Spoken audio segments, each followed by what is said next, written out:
Besarnya dana subsidi energi yang digelontorkan pemerintah mulai dari BBM, LPG hingga listrik disebut menjadi penghambat upaya transisi energi dan mencapai dekarbonasi di pertengahan abad ini.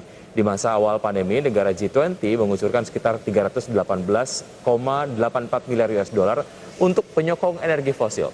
Sementara Indonesia, menurut catatan Climate Transparency 2021, telah menghabiskan 8,6 miliar US dollar untuk subsidi bahan bakar fosil pada tahun 2019. 21,96% diantaranya adalah untuk minyak bumi dan 38,48% untuk listrik. Ya, Indonesia sempat berhasil melakukan reformasi subsidi bahan bakar minyak dan listrik pada 2014 hingga 2017. Tetapi masih memberikan alokasi subsidi energi fosil yang cukup besar. Subsidi energi naik 27% pada kurun waktu 2017 hingga 2019. Kalau kemarin ya masalahnya adalah mengenai realokasi anggaran PEN gitu ya, karena memang secara serapan anggaran sangat lambat. Tapi kalau bicara soal yang satu ini harus dilakukan realokasi subsidi, karena kan sejauh ini mungkin seperti yang tadi disampaikan, subsidinya diberikan untuk sumber-sumber energi yang bersifat fosil ataupun tidak terbarukan.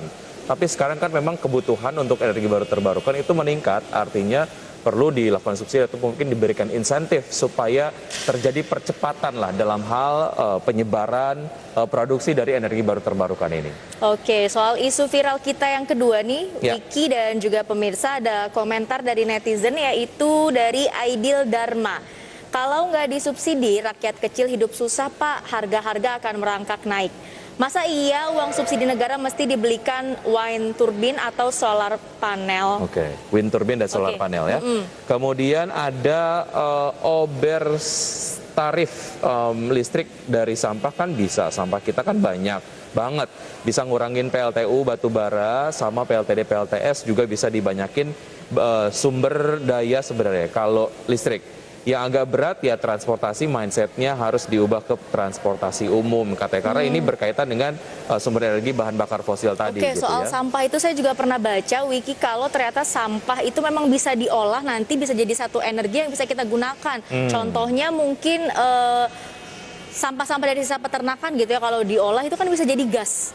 Ya itu mungkin kedepannya harus ada penelitian lagi tuh, gimana caranya mungkin sampah dikelola biar bisa jadi lebih berguna lagi, mungkin dijadikan energi gitu ya. Sumbernya kayak kalau untuk Indonesia udah banyak banget. Oke, berikutnya dari Ricky Dozi, silakan Mangi.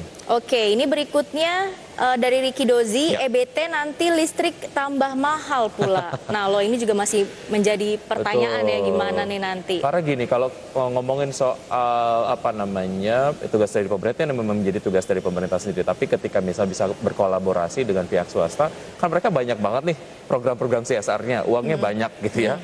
Nah, gimana kalau kita kemudian menyeragamkan program-program CSR, karena inilah untuk kepentingan bersama, karena saya yakin nggak cuma masyarakat luas, tapi juga teman-teman swasta juga mungkin akan merasakan dampaknya ketika misalnya masyarakat Indonesia semua banyak kemudian sudah beralih ke energi baru terbarukan. Misalnya suasana kerja yang lebih kondusif karena udaranya lebih baik, polusinya juga sudah berkurang dan lain sebagainya. Dan itu akan memberikan keuntungan buat kita ya. Mungkin kalau udara lebih bersih, lebih bagus lagi buat kesehatan, kita nggak gampang stres gitu. Betul, nggak gampang migrain kayak saya gampang migrain. Oh gitu, aduh kamu curhat. Oke.